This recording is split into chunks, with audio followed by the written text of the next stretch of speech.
Assalamualaikum warahmatullahi wabarakatuh.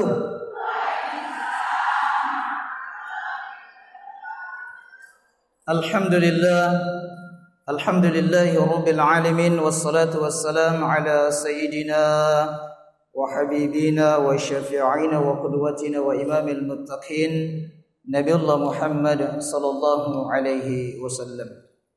أما بعد قال الله تعالى في كتابه الكريم أعوذ بالله من الشيطان الرجيم إن الذين قالوا ربنا الله ثم استقاموا تتنزل عليهم الملائكة ألا تخافوا ولا تحزنوا وأبشروا بالجنة التي كنتم توعدون نحن أولياؤكم في الحياة الدنيا وفي الآخرة ولكم فيها ما تشتهي أنفسكم ولكم فيها ما تدعون nuzulan min ghafurir rahim. Shadaqallahul azim wa balagha rasulul karim wa nahnu ala dzalika minasyahidin. Alhamdulillahirabbil alamin, puji dan syukur atas kehadirat Allah Subhanahu wa taala.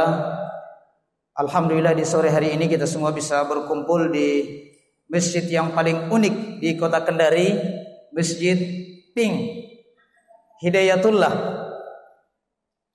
Alhamdulillah kita semuanya bisa hadir pada kesempatan ini dalam rangka mengikuti syiar Majelis Ta'lim BKMT Kecamatan Baruga, dan Masya Allah ternyata ini merupakan kegiatan perdana. Mudah-mudahan kita senantiasa istiqomah hadir di setiap acara syiar Majelis Ta'lim Kota Kendari. Salawat serta salam marilah senantiasa kita kirimkan kepada baginda Nabi Muhammad sallallahu alaihi wasallam. Allahumma salli wa sallim wa barik alaihi. Jadi wajib ya bagi kita kalau mendengar nama baginda Nabi sallallahu alaihi wasallam disebut, wajib bagi kita untuk mengucapkan salawat kepada beliau.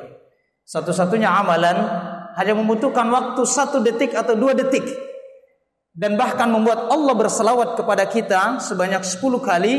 Tiada lain yakni seorang hamba yang bersalawat kepada Nabi sallallahu alaihi wasallam 1 kali, maka Allah akan bersalawat kepadanya sebanyak 10 kali. Man shalla alayya wahidatan sallallahu alaihi asyran. Barang siapa yang bersalawat kepadaku, kata Nabi sallallahu alaihi wasallam, maka Allah akan bersalawat kepadanya sebanyak 10 kali. Masya Allah. Syiar Majelis Ta'lim masih kurang kompak. Syiar Majelis Ta'lim, alhamdulillahirabbil alamin.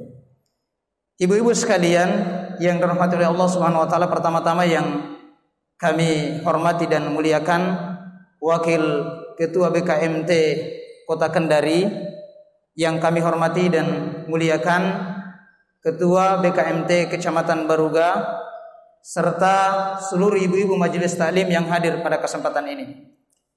Para hadirin sekalian yang dimuliakan oleh Allah Subhanahu wa taala. Jadi tema kita pada kesempatan ini yakni penyakit hati dan bahayanya bagi muslimah. Jadi penting bagi kita, Rasulullah SAW mengabarkan untuk senantiasa menata hati kita. Karena tahu tidak ibu-ibu sekalian, sesungguhnya baik dan tidaknya seorang muslim atau seorang muslimah, yang paling terpenting itu ditentukan oleh hatinya. Makanya Rasulullah SAW bersabda dalam hadis riwayat Imam Bukhari dan Imam Muslim, bahwa sesungguhnya di dalam diri manusia itu ada segumpal daging. Apabila segumpal daging itu baik, maka baiklah seluruhnya. Dan apabila segumpal daging itu buruk, maka buruklah seluruhnya. Dan ketahuilah olehmu bahwa segumpal daging itu ialah qalbu. Jadi sesungguhnya seorang hamba itu ditentukan oleh hatinya. Jika hatinya baik, maka Masya Allah semua anggota tubuhnya, ibadahnya akan khusyuk, wajahnya akan mengeluarkan aura cahaya, badannya akan sehat. Tapi manakala hatinya itu senantiasa berpenyakit, hatinya adalah hati yang buruk, maka tentunya ibadahnya tidak akan khusyuk, tidak akan mengeluarkan aura cahaya pada wajahnya, dan bahkan bisa jadi akan sakit-sakitan. Para hadirin sekalian yang dimuliakan oleh Allah Subhanahu wa taala, maka dari itu kalangan para ulama mereka menjelaskan sesungguhnya hati itu merupakan panglimanya organ tubuh yang bisa mengendalikan segala sesuatu. Maka penting bagi kita, wabil khusus kepada ibu-ibu majelis taklim yang hadir pada kesempatan ini, untuk senantiasa menata hati kita agar jauh dari berbagai penyakit-penyakit hati yang bisa menggerogoti dan merusak berbagai amalan-amalan kebaikan kita. Nah, apa-apa saja jenis-jenis penyakit hati yang perlu kemudian kita waspadai, yang perlu kita jauhi? Yang pertama adalah iri. Apa itu iri? Yakni sikap kurang senang melihat orang lain mendapat kebaikan. Jadi setiap saudaranya, temannya, tetangganya mendapatkan kebaikan, ada rasa sakit hati di dalam dirinya, maka sesungguhnya dia telah terjangkiti penyakit hati yang namanya iri. Dan penyakit iri itu ada dua, ada yang kemudian diperbolehkan oleh baginda Nabi SAW dan ada yang diharamkan.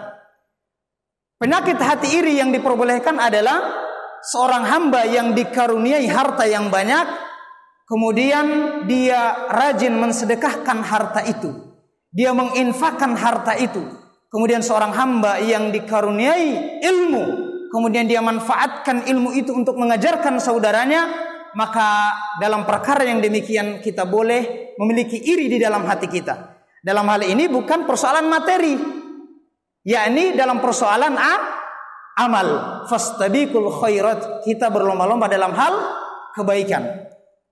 Sementara iri yang dibenci oleh baginda Nabi SAW, yakni setiap perkara-perkara yang dimana saudara kita itu mendapatkan kebaikan, bukan dalam persoalan amal, bahkan dalam persoalan dunia kita merasa sakit hati, maka ketahuilah sesungguhnya kita telah terjangkiti penyakit iri. Dan penyakit iri ini manakala kemudian tersimpan di dalam hati kita, maka akan menjadi penyakit namanya dengki. Dengki itu dalam bahasa Arabnya namanya hasad, yakni sikap kurang senang melihat seseorang mendapatkan kenikmatan dan berusaha agar setiap kenikmatan yang didapatkan oleh saudaranya itu segera berakhir agar berpindah ke tangannya. Itu namanya hasad atau dengki. Contohnya ada tetangganya kita yang beli kulkas, dia yang kedinginan. Tetangganya dia bangun rumahnya, dia perbagus rumahnya, dia yang kemasukan. Saudaranya beli mobil, kendaraan, mendapatkan nikmat-nikmat duniawi, wah, dia yang sakit hati, satu hari satu malam tidak bisa tidur. Maka ketahuilah sesungguhnya itu adalah penyakit dengki. Dan perlu kita paham, penyakit dengki ini sangat berbahaya sekali ibu-ibu sekalian yang dimuliakan Allah Subhanahu wa taala. Dan bahkan penyakit dengki ini merupakan penyakit dan dosa pertama di langit dan dosa pertama di bumi ini. Dosa pertama di langit yakni dengkinya iblis laknatullah alaihi kepada Nabi Adam alaihi salam. Jadi penyakit dengki itu sebenarnya penyakitnya iblis, penyakitnya setan, gitu. Di mana iblis merasa dengki terhadap kenikmatan yang diberikan oleh Allah Subhanahu wa taala kepada Nabi Adam alaihi salam, diberikan karunia berupa ilmu yang begitu luar biasa. Diperintahkan seluruh penduduk langit dari kalangan malaikat dan begitu pun juga iblis untuk bersujud kepada Adam karena ini adalah perintah Allah Subhanahu wa taala.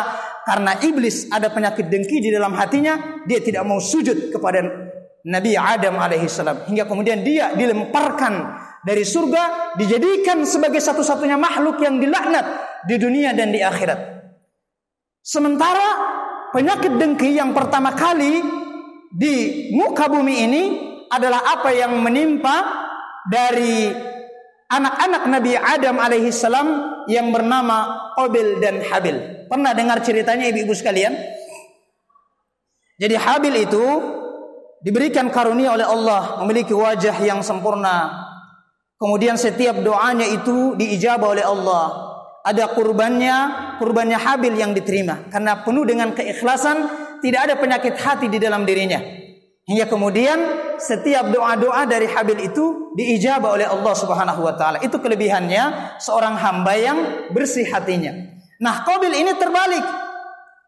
Dia kemudian memiliki penyakit hati di dalam dirinya, ada rasa iri, ada penyakit dengkinya. Maka kemudian ketika dia melihat bahwa kurbannya Habil ini diterima oleh Allah Subhanahu wa taala, sementara dia ketika dia kurban itu tidak ikhlas gitu. Dia melakukannya dengan terpaksa hingga kemudian ditolak oleh Allah Subhanahu wa taala, maka kemudian dia merasa dengki dengan Habil. Apa yang terjadi? Dia membunuh saudaranya sendiri. Jadi ini bahaya sekali penyakit dengki ini. Biasanya orang kalau terjangkiti penyakit dengki, kalau dia melihat saudaranya mendapatkan kenikmatan, dia mencari 1001 cara untuk menghilangkan berbagai kenikmatan-kenikmatan yang kemudian didapatkan oleh saudaranya itu.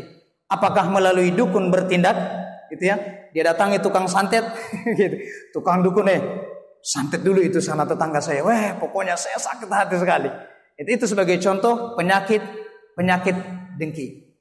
Dan Rasulullah SAW melalui hadis yang berasal dari Abu Daud, beliau menyampaikan, "Iyyakum wal hasada, fa innal hasada ya'kulul hasanati kama ta'kulun narul hatab."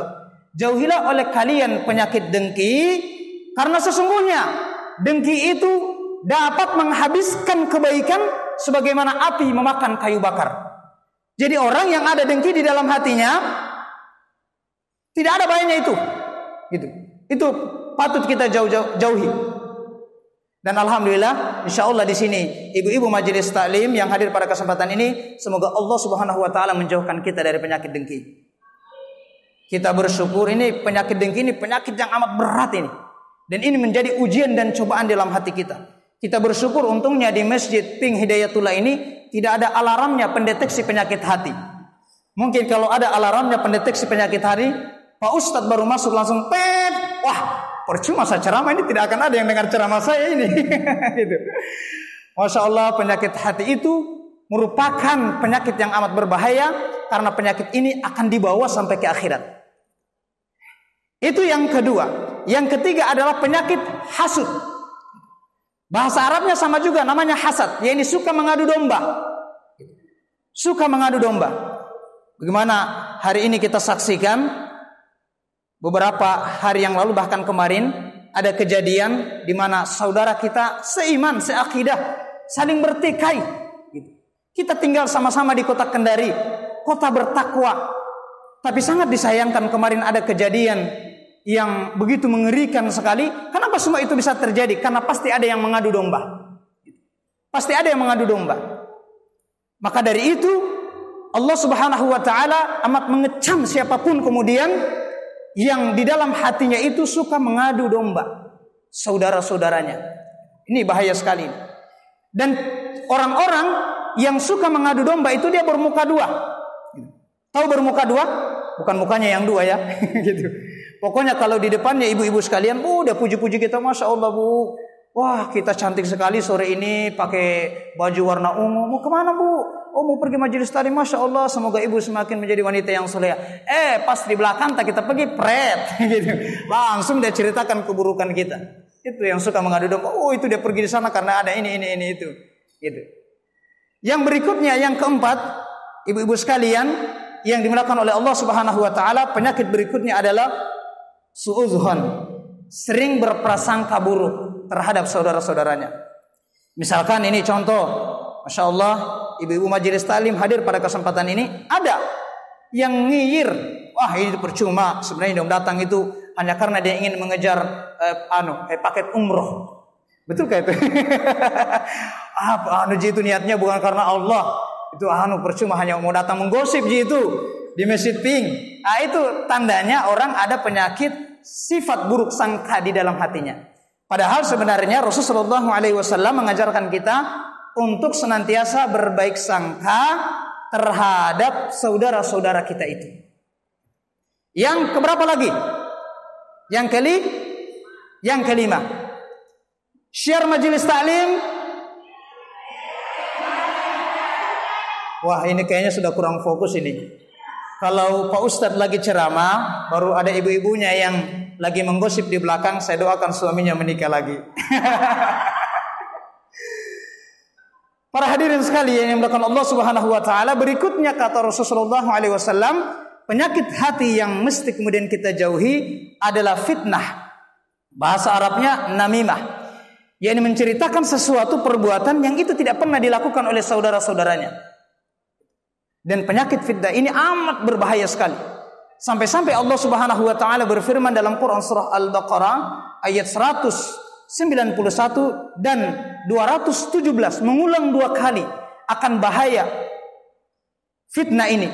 Wal fitnatu asyaddu minal qatl, bahwa fitnah itu lebih kejam dari pembunuhan. Wal fitnatu akbaru minal qatl, bahwa fitnah itu lebih besar daripada pembunuhan. Itu lantaran bahayanya penyakit fitnah, yakni menceritakan sesuatu yang itu tidak pernah dilakukan oleh saudara kita.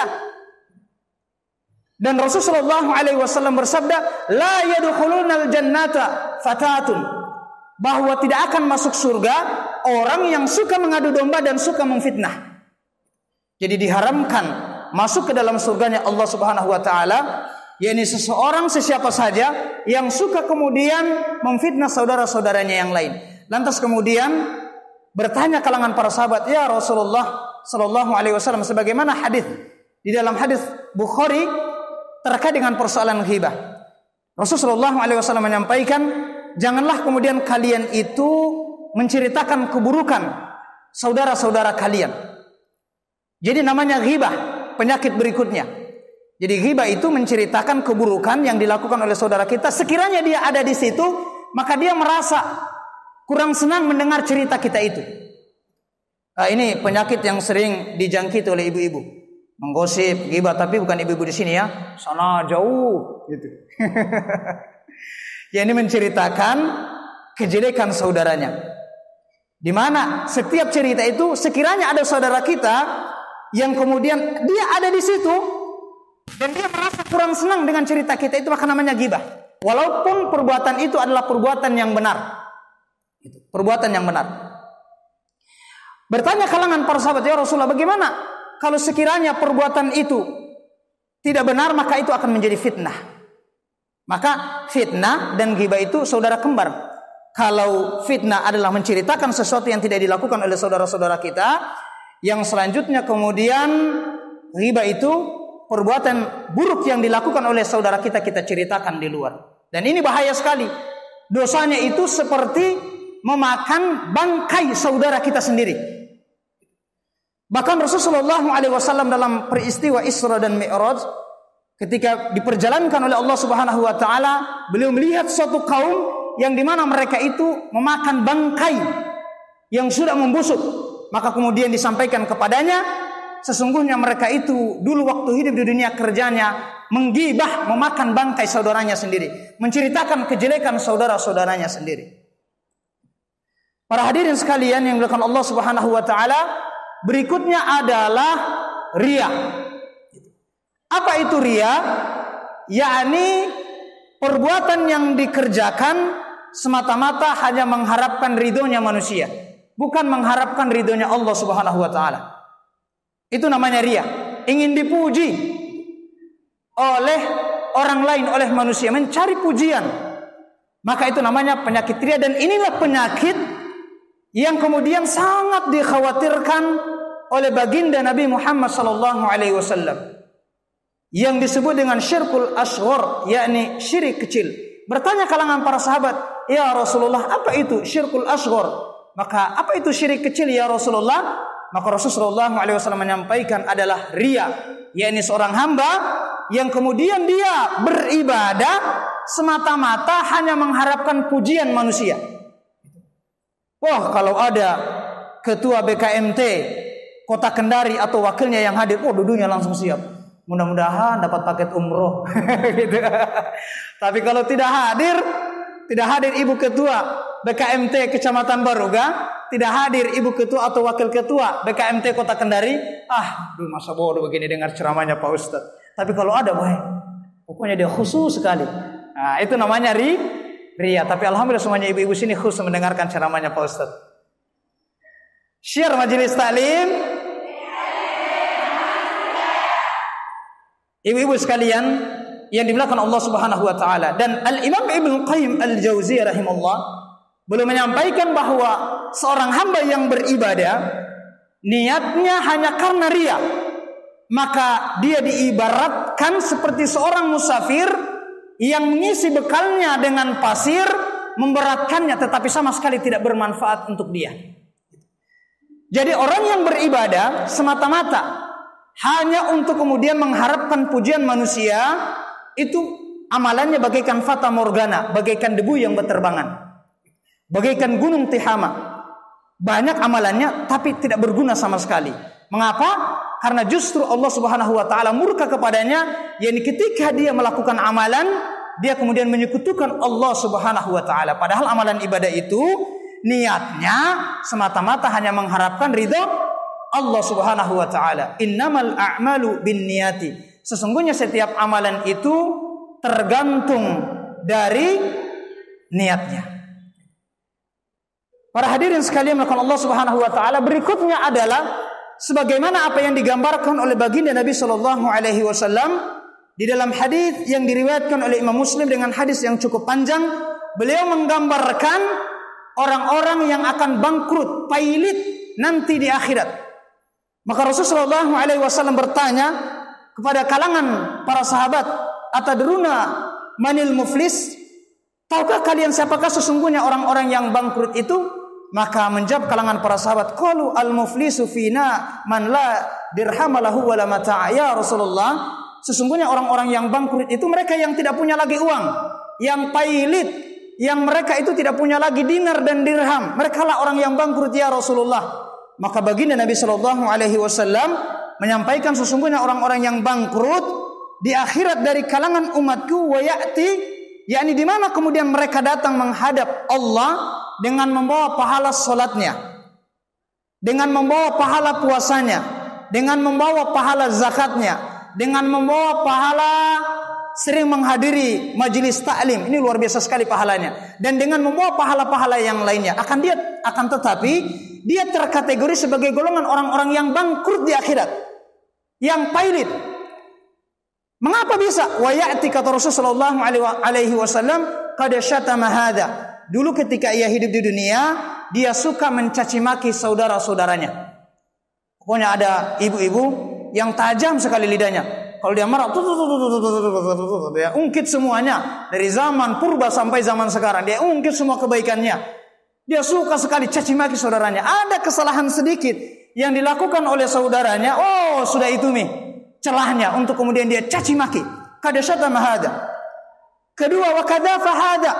Dia kemudian senantiasa menuduh saudaranya, kada syatama hada, dengan tuduhan yang sangat keji. Berikutnya adalah wa akala mal hada. Dia suka mengambil hak orang lain. Apalagi wasafa qadam. Dia suka menumpahkan darah orang lain. Menumpahkan darah orang lain. Misalkan seperti kemarin ada kejadian di mana ya? Di Kota Lama ya. Itu kan na'udzubillah min dzalik, ada saudara kita yang kemudian meninggal dunia dan sampai sekarang wallahu alam belum didapat siapa pelakunya. Nah, kalau tidak didapat dan tidak diselesaikan di dunia ini, kelak nanti orang yang akan membunuh itu akan dilanjutkan nanti di pengadilan Allah Subhanahu wa taala. Yani orang yang menumpahkan darah saudaranya. Wasafa qadam. Kemudian wadaraba hada, orang yang suka memukul dan menyakiti saudaranya. Itulah orang-orang yang akan bangkrut nanti di akhirat, walaupun dia itu terkategori ahlu ibadah. Gitu. Yang kemudian, masya Allah, sudah ada kode. Baru kodenya 3 lagi. Baik, ini sekalian Allah Subhanahu wa taala, yakni manakala kemudian urusan-urusannya itu yang saya maksud dalam hadis ini adalah hadis yang kita lakukan, yakni dosa yang terkategori terhadap sesama manusia. Jadi perlu kita pahami dulu sekalian kata Allah Subhanahu wa taala, dosa yang kita lakukan, pelanggaran kita terhadap berbagai perintah Allah yang itu terkategori dosa terhadap Allah. Kalau kemudian kita taubat dengan taubatan nasuha, ya ayyuhalladzina amanu tubu ilallah tubu ilallahi taubatan nasuha. Kita bertaubat kepada Allah dengan taubatan nasuha, maka niscaya Allah itu akan mengampuni dosa-dosa kita walaupun dosa kita itu sebanyak buih di lautan. Tapi yang amat berbahaya dan ini dikhawatirkan oleh para ulama, yakni dosa yang kita kerjakan terhadap sesama manusia yang terkategori sebagai hablum minan nas. Walaupun kita rajin ibadah, kita beristighfar kepada Allah, selama dosa itu yang kita kerjakan terhadap sesama manusia, penyakit dengki, iri hati, mengadu domba, memfitnah saudara-saudara kita, menuduh saudara kita dengan tuduhan yang keji, dan kita belum sempat menyelesaikan di dunia ini, kemudian Allah telah memanggil kita, maka akan diselesaikan nanti di pengadilan Allah Subhanahu wa taala dengan dua cara. Yang pertama kata Rasulullah SAW, fayu'ta hadza min hasanatihi wa hadza min hasanatihi. Di mana orang yang suka mencaci maki saudaranya ini, yang suka punya penyakit hati terhadap saudaranya ini, dia punya amalan kebaikan, maka akan diberikan kepada orang yang sering ia zalimi. Namanya transfer pahala. Jadi di akhirat itu ada transfer pahala. Dan kemudian manakala amalan kebaikannya itu telah habis, sementara masih banyak orang yang mengantri menuntut dia terhadap berbagai kezaliman lidahnya, terhadap hatinya yang senantiasa ia tidak jaga, hingga ia punya penyakit hati, dengki dan lain sebagainya, dan dia sudah habis amalan kebaikannya, maka ada dua cara kata Rasulullah SAW. Yakni cara yang kedua adalah amalan keburukan orang yang pernah ia zalimi ini akan diberikan kepada dia seberat keburukan yang pernah ia lakukan. Kemudian yang ahli ibadah ini, yang zalim ini akan dilemparkan ke dalam neraka. Jadi itu bahayanya penyakit hati. Penyakit hati itu beda dengan penyakit-penyakit yang lainnya. Seperti penyakit apa? Penyakit yang kista, kusta, apalagi? Penyakit apa lagi? Asam urat, gitu ya. Itu tidak ditanyakan oleh Allah Subhanahu wa taala di akhirat. Kenapa kamu si fulana asam urat? Itu tidak akan ditanyakan.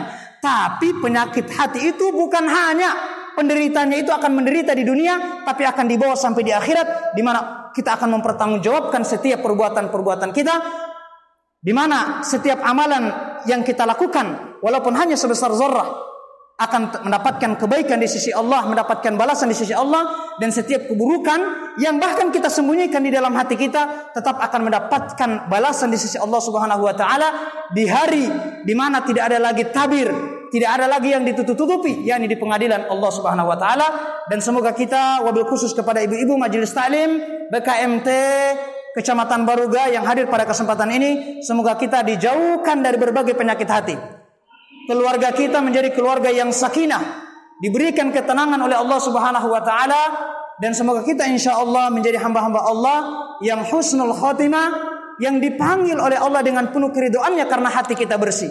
Semua amalan ibadah kita insyaallah mudah-mudahan diterima oleh Allah Subhanahu wa taala. Ya ayyatuhan nafsul mutmainnah, irji'i ila rabbiki radiyatan mardiyah, fadkhuli fi ibadi wadkhuli jannati. Demikian, wassalamualaikum warahmatullahi wabarakatuh.